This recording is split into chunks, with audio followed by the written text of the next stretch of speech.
काय चाललंय? अगं पातळ पोह्याचा चिवडा करू आपण. कशासाठी? आता काय दिवाळी आहे का दसरा आहे? दिवाळीलाच खायचं का? दिवाळी खायची नाही का आपण? खाऊ शकतो मन झाले की. मग जरा खायचं. मग काय आता काम वाढून वाढूनच ठेवतेस तू. चल ये भात जरा. दे. तर मंडळी, हा कच्च्या पोह्यांचा कुरकुरीत चिवडा करण्यासाठी आपण अगोदर हे कच्चे पोहे चांगले भाजून घेऊया.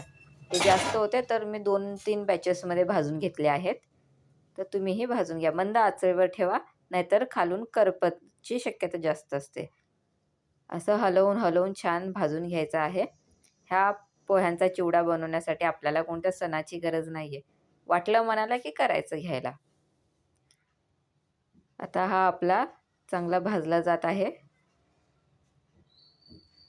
ह्याचा थोडाफार रंग तुम्हाला लालसर पण दिसेल भाजत आला की.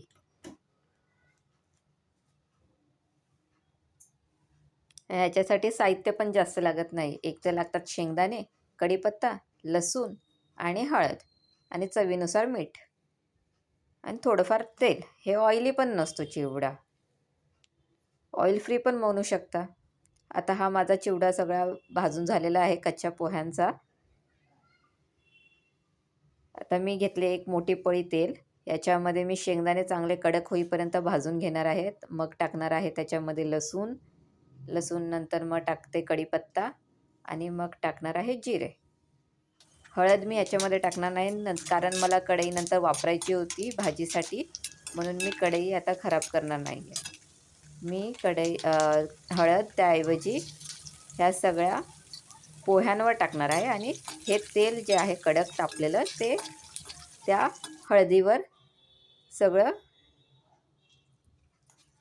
ट्रान्सफर करणार आहे. म्हणजे कसं हळद शिजेलही आणि सगळीकडे पसरेलही. आता हे मी काढून घेते. हळद असं समजू नका मी कमी टाकली आहे, कारण ही घरची हळद आहे तर तिला रंग यायला वेळ लागतो. आता आपण सगळं हे ओतून घेऊया आणि मस्तपैकी आपला चिवडा हलवून घेऊया. तुम्ही पण हा चिवडा करून पहा आणि खाल्ल्यानंतर आम्हाला कमेंट्समध्ये जरूर कळवा आणि आमच्या चॅनलला सबस्क्राईब करा.